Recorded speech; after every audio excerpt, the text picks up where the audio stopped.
Very good morning, welcome to focus. Jubilee hills లో ఓటర్లు కాంగ్రెస్ కి జై కొట్టారా? బీహార్ మళ్ళీ ఎన్డీఏదేనా? మహాగఠబంధన్ కూటమికి 100 లోపేనా? పీకే పార్టీ సింగిల్ డిజిట్ కే పరిమితం అవబోతోందా? జన్సురాజ్ ఎంఐఎంలు ఓట్లను చీల్చాయా లేదా? ఏ ఎగ్జిట్ పోల్ ఏం చెప్తోంది? పక్కాగా నిజం అవబోతున్నాయా? 14న ఎవరి జాతకం ఎలా ఉండబోతోంది? ఇవాల్టి ఫోకస్ లో చూద్దాం. జూబ్లీ హిల్స్ కాంగ్రెస్ ఖాతాలో పడబోతోంది. ఎగ్జిట్ పోల్స్ అన్ని ఇదే విషయాన్ని చెబుతున్నాయి. నువ్వా నేనా అన్నట్టుగా సాగిన పోర్లో కాంగ్రెస్ కు కలిసొచ్చిన అంశాలేంటి? బీఆర్ఎస్ సెంటిమెంట్ వర్కౌట్ అయ్యేలా లేదా? ఏ సర్వే ఏం చెప్తోంది? ఎవరికి ఎంత శాతం ఓట్లు వస్తాయని తేల్చాయి? సర్వేలపై ప్రధాన పార్టీల రియాక్షన్లు ఎలా ఉన్నాయి? జూబ్లీ హిల్స్ లో కాంగ్రెస్ కే జై కొట్టారా? బీహార్ మళ్లీ ఎన్డీఏదేనా? కూటమికి 100 లోపేనా? పీకే పార్టీ సింగిల్ డిజిట్ కే పరిమితమా? ఏ ఎగ్జిట్ పోల్ ఏం చెప్పింది? ఎగ్జాక్ట్లీగా నిజమవుతాయా? 14న ఎవరి జాతకం ఎలా ఉండబోతోంది? హోరాహోరీగా సాగిన జూబ్లీ హిల్స్ లో గెలిపెవరదనే ఉత్కంఠ కొనసాగుతోంది. ఈసారి కూడా 50% లోపే పోలింగ్ నమోదవడంతో పొలిటికల్ సర్కిల్లో జోరుగా చర్చ నడుస్తోంది. కాంగ్రెస్ అభివృద్ధి హామీలు వర్కౌట్ అవుతాయా? గులాబీ సెంటిమెంట్ ఫలిస్తుందా అనేది ఆసక్తి రేపుతోంది. బైపోల్లో సగానికి సగం మంది ఓటర్లు ఓటు వేసేందుకు ఇంట్రెస్ట్ చూపలేదు. దీంతో 50% లోపే పోలింగ్ నమోదవడంతో ఎవరి అంచనాలు నిజం కాబోతున్నాయనేది ఇంట్రెస్టింగ్ గా మారింది. ఇక గెలుపుపై ఎవరికి వారే ధీమా వ్యక్తం చేస్తుండగా సర్వేలు మాత్రం కాంగ్రెస్ కే జై కొడుతున్నాయి. జూబ్లీహిల్స్ జంగ్లో కాంగ్రెస్ దే గెలుపు అని ఎగ్జిట్ పోల్స్ తేల్చాయి. దాదాపు అన్ని సర్వేలు ఆ పార్టీకే పట్టం కట్టాయి. చాణక్య స్ట్రాటజీస్ ప్రకారం కాంగ్రెస్ కు 46% ఓటింగ్ ఇచ్చింది. బీఆర్ఎస్ కు 41% ఓటింగ్ వస్తుందని అంచనా వేసింది. బీజేపీకి కేవలం 6% ఓటింగ్ వస్తుందని చాణక్య స్ట్రాటజీస్ తెలిపింది. స్మార్ట్ పోల్ అనే సంస్థ సైతం కాంగ్రెస్ కు జై కొట్టింది. 48% ఓటింగ్ వస్తుందని తెలిపింది. బీఆర్ఎస్ కు 42.1% ఓటింగ్ వస్తుందని అంచనా వేసింది. ఇక పీపుల్స్ పల్స్ కూడా కాంగ్రెస్ వైపే మొగ్గు చూపింది. అధికార పార్టీకి 48% ఓటింగ్ ఖాయంగా కనిపిస్తోందని చెబుతోంది. బీఆర్ఎస్ కు 41% ఓటింగ్ రావచ్చని పీపుల్స్ పల్స్ తెలిపింది. బీజేపీకి 6% ఓటింగ్ వస్తుందని అంచనా వేసింది. పబ్లిక్ పల్స్, జన్మైన్, హెచ్ఎంఆర్ ఎగ్జిట్ పల్స్ కూడా కాంగ్రెస్ దే విజయమంటున్నాయి. హెచ్ఎంఆర్ సర్వే కాంగ్రెస్ కు 48.3%, బీఆర్ఎస్ కు 43.18%, బీజేపీకి 5.84% ఓట్లు లభించే అవకాశం ఉందని తేల్చింది. ఓవరాల్ గా చూస్తే అన్ని సంస్థలు కాంగ్రెస్ కు జై కొట్టాయి. తెలుగు రాష్ట్రాల్లో ఉత్కంఠ రేపిన జూబ్లీహిల్స్ ఉప ఎన్నికకు పోలింగ్ ప్రశాంతంగా జరిగింది. ఓటర్లు తమ తీర్పును ఈవీఎంలలో నిక్షిప్తం చేశారు. ఉదయం 7 గంటల నుంచి సాయంత్రం 6 గంటల వరకు పోలింగ్ జరిగింది. సాయంత్రం 6 గంటల వరకు క్యూలైన్లలో ఉన్న వారికి ఓటు వేసేందుకు అవకాశం కల్పించారు. మొత్తం 58 మంది అభ్యర్థులు బరిలో ఉన్నప్పటికీ ప్రధానంగా కాంగ్రెస్, బీఆర్ఎస్, బీజేపీ అభ్యర్థుల మధ్య పోటీ నెలకొంది. గోపీనాథ్ భార్య సునీత, కాంగ్రెస్ పక్షాన నవీన్ యాదవ్, బీజేపీ తరఫున లంకల దీపక్ రెడ్డి పోటీ చేస్తున్నారు. ఇక పోలింగ్ ఉదయం కాస్త హుషారుగానే ప్రారంభమైంది. కానీ మధ్యాహ్నం సమయానికి కాస్త మందగించింది. చివరి వరకు ఓటింగ్ మందకొడిగానే సాగింది. దీంతో పోలింగ్ ముగిసే వరకు 48.47% మాత్రమే ఓటింగ్ నమోదైంది. ఉప ఎన్నికను ప్రధాన పార్టీలు ఛాలెంజ్గా తీసుకున్నప్పటికీ పోలింగ్ శాతంలో మార్పు కనిపించలేదు. ఎప్పట్లాగే బస్తీల్లో జనం తప్ప బిల్డింగుల్లో ఉన్న ఓటర్లు పోలింగ్ కేంద్రాలకు వచ్చేందుకు అంతగా ఆసక్తి చూపించలేదు. అందుకే మరోసారి జూబ్లీహిల్స్ ఉప ఎన్నికలో తక్కువ పోలింగ్ శాతం నమోదైంది. 4,01,000కి పైగా ఓటర్లుంటే అందులో కనీసం 50% మంది కూడా ఓటేయలేదు. పురుషులు 47.59% మంది వచ్చి ఓట్లు వేగా మహిళలు 48.95% వేసినట్లు అధికారులు చెబుతున్నారు. గతంతో పోల్చుకుంటే ఇది చాలా తక్కువ. 2023 అసెంబ్లీ ఎన్నికల్లో ఇక్కడ 47.58% ఓటింగ్ నమోదైంది. అంతకుముందు ఎన్నికలు అంటే 2018లో 45.61% ఓటింగ్ నమోదైంది. తెలంగాణ వచ్చాక జరిగిన మొదటి అసెంబ్లీ ఎన్నికల పోలింగ్లో భారీ స్థాయిలో పోలింగ్ నమోదైంది. 2014లో 56.85% నమోదైంది. ఉమ్మడి ఆంధ్రప్రదేశ్లో 2009లో 52.8% పోలింగ్ నమోదైంది. ఆ ఏడాది తప్ప ఇప్పటి వరకు జరిగిన ఎన్నికల్లో మాగంటి గోపీనాథ్ గెలుస్తూ వచ్చారు. ఆయన అకాల మరణంతో ఇక్కడ ఇప్పుడు ఉప ఎన్నిక అనివార్యమైంది. ఈ ఎన్నికను అన్ని ప్రధాన పార్టీలు ప్రతిష్టాత్మకంగా తీసుకున్నాయి. హోరాహోరీగా ప్రచారం చేశాయి. ఆయా పార్టీల్లోని హేమాహేమీల ప్రచారంతో హోరెత్తిపోయింది. వ్యక్తిగత విమర్శలతో యుద్ధాన్ని తలపించింది. ఇక అధికార పార్టీ నుంచి మంత్రులతో పాటు ముఖ్యమంత్రి కూడా క్యాంపెయిన్ చేశారు. దీంతో ఈ నియోజకవర్గం నుండి రాజకీయ పరిణామాలు, ఓటర్లిచ్చే తీర్పుపై 2 తెలుగు రాష్ట్రాల్లోనూ ఆసక్తి నెలకొంది. ఇక్కడ 3 అభ్యర్థులు పోటీ పడుతున్నప్పటికీ ప్రధాన పోటీ మాత్రం కాంగ్రెస్, బీఆర్ఎస్ మధ్య ఉంది. గతంలో ఇక్కడి నుంచి పోటీ చేసిన ఎంఐఎం ఈసారి పోటీలో లేదు. వారి మద్దతు కాంగ్రెస్కున్నట్లు ఆ పార్టీ నేతలు చెప్పుకున్నారు.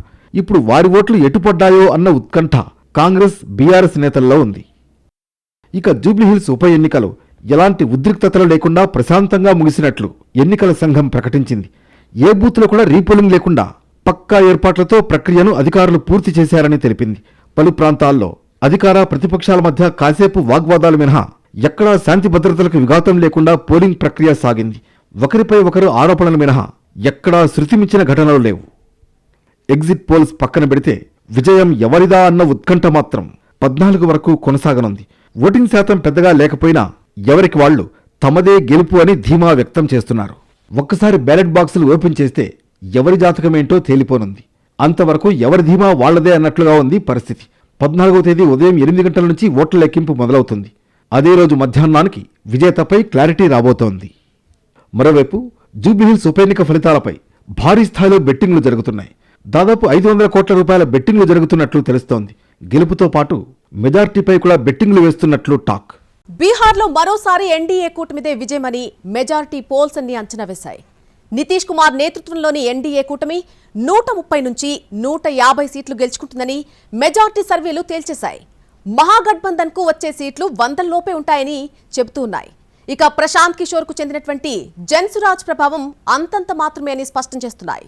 బీహార్లో మరోసారి ఎన్డీఏ కూటమిదే విజయమని ఎగ్జిట్ పోల్స్ తేల్చేశాయి. ఎన్డీఏ కూటమికి తిరుగు ఉండదని, బంపర్ మెజార్టీతో అధికారంలోకి వస్తుందని సర్వేలు అంచనా వేశాయి. నితీష్ కుమార్ మరోసారి ముఖ్యమంత్రిగా పగ్గాలు చేపడతారని, మరో ఛాన్స్ ఉండదని చెబుతున్నాయి. 130 నుంచి 150 సీట్లు గెలుచుకుంటుందని మెజార్టీ సర్వేలు చెబుతున్నాయి. మహాగఠబంధన్కు వచ్చే సీట్లు 100 లోపు ఉండే అవకాశం ఉందని సర్వే సంస్థలు తెలిపాయి.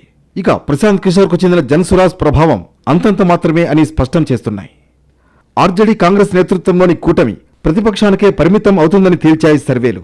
మెజార్టీ సర్వేలన్నీ ఎన్డీఏకే పట్టం కట్టాయి. ప్రశాంత్ కిషోర్ నేతృత్వంలోని జనసురాజ్ పార్టీ సింగిల్ డిజిట్కే పరిమితమవుతుందని తేల్చాయి. 243 సీట్లున్న బీహార్ అసెంబ్లీలో 122 మ్యాజిక్ ఫిగర్. ఎన్డీఏ కూటమికి 145 నుంచి 160 సీట్లు వస్తాయని దైనిక్ భాస్కర్ సర్వేలో వెల్లడైంది. మహాగఠబంధన్ 73 నుంచి 91 సీట్లు సాధిస్తుందని అంచనా వేసింది. ఇతరులకు 3 సీట్లు వచ్చే ఛాన్స్ ఉందని అంటోంది. చాణక్య స్ట్రాటజీస్ సర్వే ఎన్డీఏ కూటమికే జైకొట్టింది. 130 నుంచి 138 సీట్లు వస్తాయని లెక్కలేసింది. ఎంజీబీకి 100 నుంచి 108 సీట్లు వస్తాయని చెప్పింది. ఇతరులు కేవలం 3 నుంచి 5 సీట్లు సాధిస్తారని అంచనా వేసింది. మ్యాట్రిజ్ సర్వే బీజేపీ జేడీయూ కూటమికే పట్టం కట్టింది. 147 నుంచి 167 సీట్లు సాధిస్తుందని తేల్చింది. మహాగఠబంధన్ 70 నుంచి 90 సీట్లు సాధించే అవకాశం ఉందని చెప్పింది. ఎన్డీఏకు 133 నుంచి 159 సీట్లు వస్తాయని పీపుల్స్ సర్వే ఎక్స్పెక్ట్ చేసింది. ఎంజీబీకి 75 నుంచి 101 సీట్లు వచ్చే ఛాన్స్ ఉందని పీపుల్స్ సర్వేలో వెల్లడైంది. పీపుల్స్ ఇన్సైట్ సర్వేలో ఎన్డీఏకు 133 నుంచి 148 సీట్లు వస్తాయని తేలింది. ఎంజీబీకి 87 నుంచి 102 సీట్లు, జేఎస్పీకి 2, ఇతరులు 6 సీట్ల వరకు సాధించవచ్చని చెప్పింది. జేవీసీ సర్వేల్లో ఎన్డీఏ 135 నుంచి 150 సీట్లతో మరోసారి అధికారం సాధిస్తుందని తేల్చింది. ఎంజీబీ 88 నుంచి 103 సీట్లు సాధించే అవకాశం ఉందని సర్వేలో వెల్లడైంది. ఇలా ఏ సర్వే చూసినా ఎన్డీఏ వైపు మొగ్గు కనిపిస్తోంది. అధికార పక్షానికి మెజార్టీ మార్క్ 122 కంటే ఎక్కువ సీట్లు వస్తాయని దాదాపు అన్ని సర్వేలు అంచనాకు వచ్చాయి. ప్రశాంత్ కిషోర్ నేతృత్వంలోని జనసురాజ్ పార్టీ అంతగా ప్రభావం చూపలేదని అంటున్నాయి. కింగ్ మేకర్ కాదు, సింగిల్ డిజిట్కే పరిమితమవుతుందని చెబుతున్నాయి. ఇతర పార్టీల పరిస్థితి కూడా ఇంచుమించు అదే విధంగా ఉంటుందని చెప్పుకొచ్చాయి. ఎంతో కాలంగా అధికారం లేక విలవిలలాడుతున్న కాంగ్రెస్ ఆర్జేడీలకు మరోసారి నిరాశ ఎదురయ్యే ఛాన్స్ ఉంది. చాలా ఎగ్జిట్ పోల్స్ షాకిచ్చేలా ఉన్నాయి.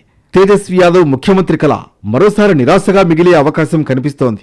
ఇక ఎన్నో అంచనాల మధ్య ప్రశాంత్ కిషోర్ పెట్టిన జనసురాజ్ పార్టీకి ఘోర వైఫల్యం తప్పేలా లేదని సర్వేలంటున్నాయి.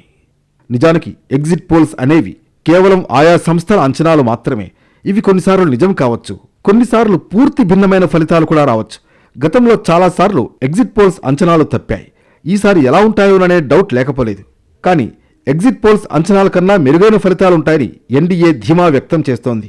ఎన్డీఏ ఓటింగ్ షేర్ కూడా 50% దగ్గరలో ఉంటుందని అంటోంది. 3/2 మెజార్టీతో ఎన్డీఏ కూటమి ప్రభుత్వాన్ని ఏర్పాటు చేయబోతోందని బీహార్ ఉప ముఖ్యమంత్రులు సామ్రాట్ చౌదరి, విజయ్ కుమార్ సిన్హా విశ్వాసం వ్యక్తం చేశారు. ఎగ్జిట్ పోల్స్ పై ఫుల్ హ్యాపీగా ఉంది బీజేపీ. మరోసారి ఎన్డీఏ ప్రభుత్వం రిపీట్ అవుతుందని చెబుతోంది. బీహార్ ప్రజాస్వామ్యానికి మాతృభూమి. 2020లో 57% మంది ఓటు హక్కు వినియోగించుకున్నారు. ఈసారి మొదటి దశ ఎన్నికల్లో 65%, రెండో దశలో దాదాపు 68% మంది ఓట్లు వేశారు.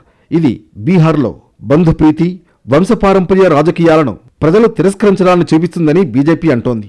ప్రధాని మోడీ, సీఎం నితీష్ కుమార్ వంటి అనుభవజ్ఞులైన నాయకులపై ప్రజలు తమ విశ్వాసాన్ని ఉంచారు. ఎగ్జిట్ పోల్స్ కూడా అదే ఫలితాలను చూపిస్తున్నాయని చెబుతోంది. ఎగ్జిట్ పోల్స్ గురించి తాము పట్టించుకోమని ఎగ్జిట్ పోల్స్ పై మహాగఠబంధన్ కూటమి అంటోంది. తమదే విజయమని ఆ కూటమి నేతలు చెబుతున్నారు. ఎగ్జిట్ పోల్స్ గురించి ఏం మాట్లాడబోమని మహాగఠబంధన్ కూటమి ప్రభుత్వాన్ని ఏర్పాటు చేస్తుందని కాంగ్రెస్ నేతలు అంటున్నారు. గతంలో ఎగ్జిట్ పోల్స్ తప్పు అని నిరూపితమయ్యాయని, భవిష్యత్తులోనూ అవి తప్పు అని నిరూపించబడతాయని ఆర్జేడీ నేతలు అంటున్నారు. నవంబర్ 14న మహాగఠబంధన్ కూటమి తేజస్వి యాదవ్ భారీ ఓట్ల మెజార్టీతో గెలుస్తారని పూర్తి నమ్మకం ఉందంటున్నారు. వాస్తవ ఫలితాలు ఎప్పుడు ఎగ్జిట్ పోల్స్ కు భిన్నంగా ఉంటాయని, ఎక్కడైనా పోలింగ్ శాతం ఎక్కువగా ఉంటే అక్కడి ప్రస్తుత ప్రభుత్వం గద్దె దిగుతుందని అర్థమని చెప్పుకొస్తున్నారు. తేజస్వి యాదవ్ బీహార్ రాష్ట్రానికి ముఖ్యమంత్రి అవుతారని ఆర్జేడీ కూటమి నేతలు కాన్ఫిడెంట్ గా ఉన్నారు. ఇక చరిత్రలో ఎప్పుడూ లేనంతగా పోలింగ్ పర్సెంటేజ్ నమోదైంది. నవంబర్ 6న 121 స్థానాలకు తొలి విడతలో పోలింగ్ జరిగింది. 20 జిల్లాల పరిధిలోని 122 సీట్లకు మంగళవారం పోలింగ్ జరిగింది. ఈ విడతలో 3,70,00,000 మంది ఓటర్లకు గాను పోలింగ్ ముగిసే సమయానికి రికార్డు స్థాయిలో 68.79% మంది ఓటు హక్కు వినియోగించుకున్నట్లు Bihar chief electoral officer Vinod Singh Gunjial తెలిపారు. తొలి విడతలోనూ 65.08% భారీ పోలింగ్ రికార్డైంది. మొత్తంగా 2 దశల్లో కలిపి సుమారు 66.9% పోలింగ్ నమోదైంది. గత అసెంబ్లీ ఎన్నికలతో పోలిస్తే 9.6% ఎక్కువ పోలింగ్ నమోదైనట్లు ఈసీ అధికారులు చెప్పారు. కటియార్లో అత్యధికంగా 78.39%, కిషన్ గంజ్లో 77.91%, పూర్నియాలో 75.87%, పశ్చిమ చంపారణ్లో 70.75% పోలింగ్ రికార్డైనట్లు తెలిపారు. ఈసారి ఎక్కడా పోలింగ్ సిబ్బందిని హెలికాప్టర్తో తరలించలేదని, రోడ్డు మార్గాల్లోనే పోలింగ్ కేంద్రాలకు చేరుకున్నారని సీఈఓ గుంజియాల్ చెప్పారు. ఈవీఎంలను తరలించే అన్ని వాహనాలకు జీపీఎస్ అమర్చామని, వాటిని ఎప్పటికప్పుడు ట్రాకింగ్ చేశామని అంటున్నారు. బీహార్ అసెంబ్లీ ఎన్నికల చరిత్రలోనే ఈసారి అత్యధిక పోలింగ్ నమోదైంది. 2000లో 62.57% నమోదు కాగా ఇప్పటి వరకు ఇదే గరిష్టం. లోక్సభ ఎన్నికల విషయానికొస్తే 1998లో అత్యధికంగా 64.6% పోలింగ్ నమోదైంది. తాజాగా అన్ని రికార్డులను బ్రేక్ చేసి గరిష్ట పోలింగ్ శాతం నమోదు చేసుకుంది. ఈసారి ఎన్నికల్లో కూడా మహిళా ఓటర్లు రికార్డు క్రియేట్ చేశారు. 2 విడతల్లోనూ భారీగా మహిళలు ఓటేసేందుకు క్యూ కట్టారు. దీంతో ఈసారి ఫలితాల్లో మహిళా ఓటర్లదే కీరోల్ అనే టాక్ వినిపిస్తోంది. వాస్తవంగా ఎన్నికల కమిషన్ స్పెషల్ ఇంటెన్సివ్ రివిజన్ ఎస్ఐఆర్లో భాగంగా చాలా ఓట్లను తొలగించింది. అందులో వివిధ కారణాలతో పురుషుల కంటే మహిళా ఓట్లనే ఎక్కువగా తీసేశారు. అయినా కూడా ఓటింగ్లో పురుషుల కంటే మహిళలే ఎక్కువగా పాల్గొన్నారు. ఈసీ రిలీజ్ చేసిన ప్రిలిమినరీ పోలింగ్ డేటా ప్రకారం 2 దశల్లో పురుషుల కంటే కనీసం 4,34,000 మంది మహిళలు ఎక్కువగా ఓటు వేశారు. మహిళల్లో ఓటింగ్ 71.6% ఉంటే పురుషుల్లో 62.8%గా ఉంది. 2020 అసెంబ్లీ ఎన్నికల్లో కూడా 167 నియోజకవర్గాల్లో మహిళలే ఎక్కువ మంది ఓటేశారు. ఈసారి పోలింగ్ పర్సెంటేజ్ చూస్తే అభ్యర్థుల గెలుపోటములపై ఎప్పట్లాగే మహిళా ఓటర్ల ప్రభావం పడే అవకాశం ఉంది. ప్రధాన పార్టీలు 2 కూటములు కూడా మహిళా ఓటర్లను లక్ష్యంగా చేసుకునే ప్రచారం చేశాయి. నితీష్ కుమార్ నేతృత్వంలోని ఎన్డీఏ సర్కార్ బీహార్ మహిళలను లక్ష్యంగా చేసుకుని అనేక సంక్షేమ పథకాలు ప్రకటించింది. మహిళల స్వయం ఉపాధి కోసం 10,000 ఆర్థిక సాయం, గతంలో మద్యపానం నిషేధం లాంటివి మహిళా ఓటర్లను ప్రభావితం చేసినట్లు కనిపిస్తోంది. అంతేకాదు, మొదటి దశలో రికార్డు స్థాయిలో మహిళా ఓటర్లు పాల్గొనడం కూడా ఎన్డీఏకు అనుకూలంగా మారినట్లు సర్వే సంస్థలు అంచనా వేస్తున్నాయి.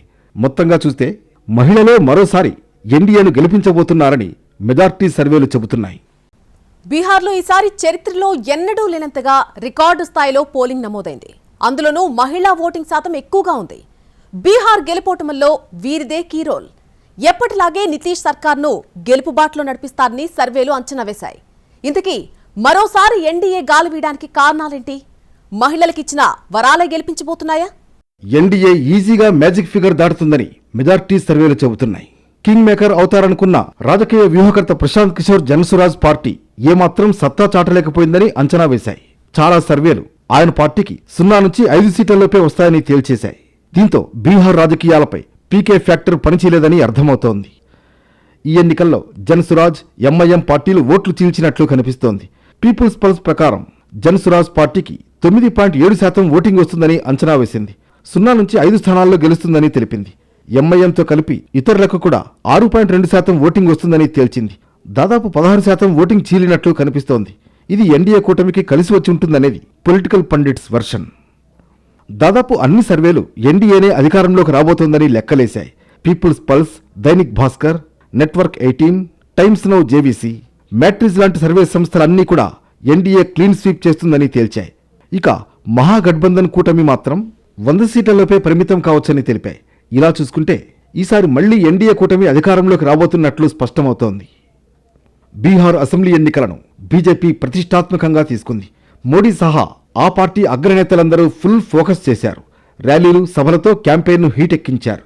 బీహార్లో ఎన్డీఏ నేతృత్వంలో ఇప్పటివరకు జరిగిన అభివృద్ధిని వివరించారు. కాంగ్రెస్, ఆర్జేడీ టార్గెట్గా తీవ్ర విమర్శలు చేశారు ఎన్డీఏ కూటమి నేతలు. గతంలో పాలించిన ఆ పార్టీల వల్ల అభివృద్ధి జరగలేదంటూ చెప్పుకొచ్చారు. అంతేకాదు, కేంద్రం ప్రవేశపెట్టిన అభివృద్ధి కార్యక్రమాలు, ఉజ్వల, ఆవాస్ యోజన లాంటి సంక్షేమ పథకాలను ప్రజల్లోకి బలంగా తీసుకువెళ్లగలిగారు. నితీష్ కుమార్ సైతం రాష్ట్రంలో విస్తృతంగా పర్యటించి తమ ప్రభుత్వం చేసిన పనులు, చేయబోయే అభివృద్ధి కార్యక్రమాలని జనానికి అర్థమయ్యేలా వివరించారు. ఎగ్జిట్ పోల్స్ అంచనాలను చూస్తే ఇది ఎన్డీఏకు వర్కౌట్ అయినట్లే కనిపిస్తోంది. బీహార్ మహిళలను లక్ష్యంగా చేసుకుని అనేక సంక్షేమ పథకాలు అమలు చేసింది నితీష్ సారథ్యంలోని ఎన్డీఏ ప్రభుత్వం. మహిళల స్వయం ఉపాధి కోసం 10,000 రూపాయల ఆర్థిక సాయం, గతంలో మద్యపానం నిషేధం లాంటి హామీలతో మహిళా ఓటర్లను ప్రభావితం చేసింది. అంతేకాదు, మొదటి దశలో రికార్డు స్థాయిలో మహిళా ఓటర్లు పాల్గొనడం కూడా ఎన్డీఏకు ప్లస్ అయిందని సర్వేలను చూస్తే తెలుస్తుంది. జంగిల్ రాజ్ స్లోగన్ ఎన్డీఏకు కలిసొచ్చింది. 1995 నుంచి 2004 వరకు ఆర్జేడీ అధికారంలో ఉంది. ఆ సమయంలో నేరాలు, అవినీతి లాంటివి ఎక్కువగా జరిగాయనే ప్రచారం ఉంది. దీంతో ఎన్డీఏ కూటమి ఆర్జేడీని ఉద్దేశించి జంగిల్ రాజ్ అంటూ విస్తృతంగా ప్రచారం చేసింది. ఆర్జేడీ గెలిస్తే మళ్లీ బీహార్లో నేరాలు, అవినీతి పెరిగిపోతాయంటూ ఆ కూటమి నేతలు క్యాంపెయిన్ చేశారు. దీన్ని దృష్టిలో పెట్టుకుని కూడా బీహార్ ఓటర్లు ఎన్డీఏ వైపు మొగ్గు చూపినట్లు టాక్. విపక్ష కూటమి మహాగఠబంధన్ నిరుద్యోగాన్ని టార్గెట్గా చేసుకుంది. తాము అధికారంలోకి వస్తే ప్రతి ఇంటికో ప్రభుత్వ ఉద్యోగం ఇస్తామని తేజస్వి యాదవ్ హామీ ఇచ్చారు. అయినా బీహార్ ఓటర్లు ఆయన మాటలపై నమ్మకం పెట్టుకోలేదని ఎగ్జిట్ పోల్స్ చూస్తే తెలుస్తోంది. మరోవైపు ఎన్డీఏ తాము అధికారంలోకి వస్తే 1 కోటి ఉద్యోగాలు కల్పిస్తామని హామీ ఇచ్చింది. అంతేకాదు, ఇప్పటిదాకా యువతకు 50 లక్షల ఉద్యోగాలు కల్పించామని నితీష్ కుమార్ పదే పదే చెప్పుకున్నారు. డబుల్ ఇంజన్ ప్రభుత్వం ద్వారా రాష్ట్రానికి మరింత పెట్టుబడులు, ఉద్యోగావకాశాలు మెరుగుపడతాయని క్యాంపెయిన్ చేశారు ఎన్డీఏ కూటమి నేతలు. దీంతో పాటు కేంద్ర బడ్జెట్లోనూ బీహార్కు ఎక్కువ నిధులు కేటాయించింది మోడీ సర్కార్. ఈ వరాల వర్షం ఓట్లుగా మారి ఓ ప్లస్ పాయింట్ అయిందనేది విశ్లేషకుల మాట. బీహార్లో రాజకీయాలు తరచుగా అస్థిరతకు గురవుతాయి. ఎన్డీఏ కూటమి మాత్రం తమ ప్రభుత్వం సుస్థిరమైనదనే నినాదాన్ని ప్రజల్లోకి బలంగా తీసుకువెళ్లింది. ఎన్నికలకు ముందు కేంద్ర ఎన్నికల సంఘం ప్రత్యేక ఓటర్ జాబితా సవరణ చేపట్టింది. ఎస్ఐఆర్తో దాదాపు 65 లక్షల ఓటర్లను తొలగించారు. ఈ ప్రక్రియ వల్ల కూడా వాస్తవ ఓటింగ్ శాతం పెరిగింది. పెరిగిన ఈ ఓటింగ్ శాతం కూడా ఎన్డీఏకు అనుకూలంగా మారిందని నిపుణుల అంచనా. సీట్ల కేటాయింపు విషయంలో మహాగఠబంధన్ కూటమిలో విభేదాలు వచ్చాయి. కానీ ఎన్డీఏ మాత్రం చాకచక్యంగా వ్యవహరించి ఎలాంటి విభేదాలు లేకుండా సీట్ల కేటాయింపు చేసుకుంది.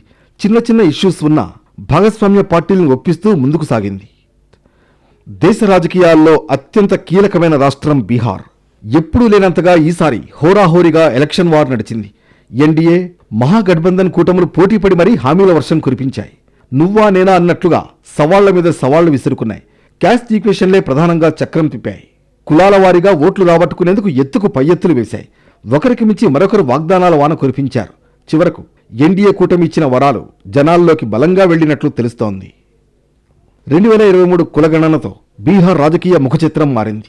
గెలుపోటములను శాసించేది 63% ఉన్న బీసీలు, ఈబీసీలే. ముస్లిం, యాదవ్ సమీకరణాన్ని మహాగఠబంధన్ నమ్ముకుంది. అగ్రవర్ణాలు, లవ్ కుష్తో పాటు ఈబీసీల మద్దతుపై ఎన్డీఏ ఆశలు పెట్టుకుంది. ఈ లెక్కన పాటలీపుత్రలో మరోసారి కుల పరీక్ష జరిగింది. బీహార్లో సీట్ల కేటాయింపు మొదలు హామీల వరకు క్యాస్ట్ ఈక్వేషన్లే ప్రాతిపదికయ్యాయి. 243 స్థానాలున్న బీహార్ అసెంబ్లీలో బీజేపీ, జేడీయూలు చెరో 101 స్థానాల్లో పోటీ చేస్తున్నాయి. సగం సీట్లు అగ్రకులాలకే ఇచ్చాయి. రాష్ట్ర జనాభాలో ఈబీసీలు 36%, ఓబీసీలు 27% మంది ఉన్నారు. ఈ అంకెలను దృష్టిలో ఉంచుకుని 101 మంది అభ్యర్థులలో 35 మంది ఈబీసీ, ఓబీసీ కులాలకే టికెట్లు కేటాయించింది బీజేపీ. అత్యంత కీలకమైన కుష్వాహా, కుర్మీ కులాలకు చెందిన 12 మందిని రేసులోకి దింపింది. గత ఎన్నికల్లో ఈ కులాలకు కేవలం 10 సీట్లు ఇచ్చిన బీజేపీ ఈసారి వారికి ఎక్కువ ప్రయారిటీ ఇచ్చింది. ఇక బీజేపీకి ఆయువు పట్టుగా ఉన్న రాజ్పుత్, భూమిహార్, బ్రాహ్మణులు, వైశ్య కులాలకు చెందిన 49 మందిని పోటీకి దింపింది. ఇది బీజేపీకి కలిసి వచ్చే అవకాశం ఉంది. బీహార్లో మహిళలే కీలోల్. వీళ్లు ఎటువైపు ఉంటే వారిదే విజయం. అందుకే మహిళల్ని ఆకర్షించేందుకు పోటీపడి మరీ ఎన్డీఏ, మహాగఠబంధన్ హామీలు గుప్పించాయి. నగదు బదిలీ, ఉచిత పథకాలతో ఓట్లు కొల్లగొట్టాలని చూశాయి. వాటి అమలు సాధ్యమవుతుందా లేదా అని చూసుకోకుండా పవర్ కోసం పవర్ఫుల్ వాగ్దానాలు చేశాయి. వాస్తవానికి 3.5 కోట్ల మంది మహిళలు సంప్రదాయకంగా నితీష్ కుమార్ ఓట్ బ్యాంకుగా ఉన్నారు. గత ఎన్నికల్లో ఎన్డీఏ కూటమి 60% పైగా సీట్లు దక్కించుకుంది. వీటిలో మహిళా ఓటర్లు ఎక్కువగా ఉన్న నియోజకవర్గాలే ఎక్కువగా ఉన్నాయి. 2020 ఎన్నికల్లో లాగే ఈ ఎలక్షన్లోనూ కీలకం కాబోతున్నారు. దీంతోనే మహాగఠబంధన్ వీలనన్ని ఎక్కువ మహిళల ఓట్లను ఆకర్షించాలని ట్రై చేసింది. ఇందుకోసం ఎన్డీఏ కూటమి అందిస్తున్న పథకాలను మించి మహిళా ఓటర్లను ఆకట్టుకునేలా హామీలిచ్చింది. మహాగఠబంధన్ హామీల విషయానికొస్తే అన్ని కాంట్రాక్ట్ ఉద్యోగాలు రెగ్యులరైజేషన్, నెలకు 10 నుంచి 15,000 రూపాయల మధ్య ఉన్న జీతాలు ఏకమొత్తంగా 30,000 రూపాయలకు పెంపు, మహిళలకు ఏటా 15,000 రూపాయల నగదు సాయం, మహిళల ఇంటి పట్టా నమోదుకు రిజిస్ట్రేషన్ ఖర్చు ఫ్రీ, ఉచిత గ్యాస్ సిలిండర్లు ఏటా 4 ఇస్తామని ప్రకటించింది. అంతేకాదు పంచాయతీరాజ్ ఉద్యోగుల వేతనాలు రెట్టింపు, ఉద్యోగులందరికీ ప్రమాద బీమా 50 లక్షలు ఇస్తామని చెప్పుకుంది. మొత్తంగా 2 కూటముల ప్రధాన లక్ష్యం మహిళలే. వీరిని ఆకర్షించేలా హామీలు గుప్పించాయి. కానీ రికార్డు స్థాయి మహిళా ఓటింగ్ కలిసి వస్తుందని ఎన్డీఏ కూటమి అంచనా. ఎప్పట్లాగే మహిళా లోకం నితీష్కే జైకొట్టబోతున్నట్లు సర్వేలు చెబుతున్నాయి.